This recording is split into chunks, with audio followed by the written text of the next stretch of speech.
ನನ್ನ ಗುರು ಬನ್ನಿ ಗುರು ಬನ್ನಿ ಕಮಾನ್. ಏನ್ ಹಂಗ್ ನೋಡ್ತಾ ಇದ್ಯಾ? ಆಶ್ಚರ್ಯ ಆಯ್ತಾ? ಈ ನನ್ನ ಅಂಗಡಿನೇ ಫುಟ್ಪಾತ್ ಅಲ್ಲಿ ಇಟ್ಕೊಂಡ್ರೆ ಈ ಪೊಲೀಸ್ ಅವ್ರ ಕಾಟ ಅನ್ಬಿಟ್ಟು ಐಡಿಯಾ ಮಾಡಿ ಸೆಟ್ ಮಾಡಿದೀನಿ. ಏ ಮುತ್ಕ, ನಮ್ ಗುರು ಬಂದವ್ರೆ, ಸ್ಪೆಷಲ್ ಟೀ ತಕ್ಕಂಬ, ಕ್ವಿಕ್ ಕ್ವಿಕ್ ಕುಂತ್ಕೊಳ್ಳಿ ಗುರು. ಏ ಗೋಪಿ, ಇವತ್ತಿಗೆ ನನ್ನ ನಿನ್ನ ಸಂಬಂಧ ಮುಗಿಯಿತು. ನಿನ್ನಂತ ಕಳ್ಳ ಕೇಡಿಗೆ ಗುರುವಾದರೆ ಆ ಪಾಂಡುರಂಗ ಮೆಚ್ಚುವುದಿಲ್ಲ. ಬಂದಿದ ತಕ್ಷಣ ಶುರು ಮಾಡ್ಬಿಟ್ಟಲ್ಲ ಉಪದೇಶನ. ನೋಡು ಗುರು, ಏನೋ ಸಮಯ ಸಂದರ್ಭ ನನ್ನಿಂಗ್ ಮಾಡ್ಬಿಡ್ತು. ಕೈನಾಗ ಸ್ವಲ್ಪ ಚಿಲ್ರೆ ಕಾಸ ಆಗ್ಲಿ, ಆಮ್ಯಾಗ ತಿರುಪ್ತಿಗೆ ಹೋಗಿ ಹೊಟ್ಟೆ ಹೊಡ್ಸ್ಕೊಂಡ್ಬಿಡ್ತೀನಿ. ಮಾಡಿದ ಪಾಪ ತೊಳ್ದೋಯ್ತದೆ. ಅದ್ ಸರಿ, ನಿನಗೇನಾರ ಕೆಲ್ಸ ಸಿಕ್ತಾ? ನ್ಯಾಯ ನೀತಿ ಧರ್ಮ ಎನ್ನುವ ನನ್ನಂತ ಸಜ್ಜನನಿಗೆ ಈ ಜಗತ್ತಿನಲ್ಲಿ ಕೆಲಸವೆಲ್ಲಿ ಸಿಕ್ಕುತ್ತದೆ? ಕೆಲಸ ಸಿಕ್ಕುವುದು ನಿನ್ನಂತ ಕಳ್ಳರಿಗೆ. ಮಾತ್ಗೂ ನನ್ ಕಳ್ಳ ಅನ್ಬೇಡ ಗುರು.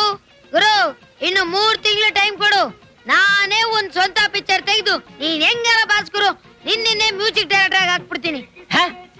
ಈ ಮಂಗಳೂರು ಮಂಜುನಾಥ ನಿನ್ನಂತ ಕಳ್ಳ ಕೇಡಿ ಮಾಡುವ ಪಿಕ್ಚರಿಗೆ ಮ್ಯೂಸಿಕ್ ಬಾರಿಸಲು ಕೈ ಕಟ್ಟಿಕೊಂಡು ನಿಂತಿಲ್ಲ. ನನಗೆ ನನ್ನದೇ ಆದ ಸೆಪರೇಟ್ ಪ್ರೆಸ್ಟೀಜ್ ಉಂಟು, ಗೊತ್ತುಂಟು? ನೋಡು ಗುರು, ಇದೇ ಲಾಸ್ಟ್ ಚಾನ್ಸು. ಇನ್ ಬಿಟ್ರೆ ನಿಮ್ಮ ಅಪ್ಪನಿಗೂ ನಿನ್ ಮ್ಯೂಸಿಕ್ ಡೈರೆಕ್ಟರ್ ಹಾಕಿಲ್ಲ. ಸರಿಯಾಗಿ ಯೋಚನೆ ಮಾಡು, ಅಡ್ವಾನ್ಸ್ ಕೊಟ್ಬಿಡ್ತೀನಿ. ಲೋ, ನಾನು ಮಂಗಳೂರಿನಲ್ಲಿ ರೈಲು ಹತ್ತಬೇಕಾದ್ರೆ ಬೆಂಗಳೂರು ಸ್ಟೇಷನ್ ಅಂತೇಳಿ ಟಿಕೆಟ್ ಕೊಂಡದ್ದು, ಗೋಪಿ ಅಂತೇಳಿ ಟಿಕೆಟ್ ಕೊಂಡದ್ದಲ್ಲ. ನನಗೆ ನನ್ನ ಪ್ರತಿಭೆಯ ಬಗ್ಗೆ ಭಯಂಕರ ವಿಶ್ವಾಸ ಉಂಟು. ನಿನ್ನೆ ಜಮ್ದ ಬದಲಾಯಿಸಕ್ ಹಾಕಿಲ್ಲ. ನೋಡು ಗುರು, ನಮ್ಮ ಆಳ್ ಬರ್ತಾವನೆ. ಅವನ್ ಮುಂದೆ ನನ್ನ ಹೋಗೋ ಬಾರೋ ಅಂತ ಕರಿಬೇಡಿ. ಆಮೇಲೆ ನಂಗೆ ಮರ್ವಾದೆ ಇರಕ್ಕಿಲ್ಲ. ಸ್ವಲ್ಪ ಹೊತ್ತು ಹೋಗಿ ಸರ್ ಬನ್ನಿ ಸರ್ ಅಂತ ಕರಿ. ತಗ ವಾಗ ವಾಗ, ಸುಮ್ನೆ ಕೆಲ್ಸ ನೋಡ್ಲ ವಾಗ. ನಿಂತ್ ಕಡೆನೆ ನಿಂತ್ ಬಿಡ್ತಾರೆ. ಏನ್ ಆಳ್ಗಳು.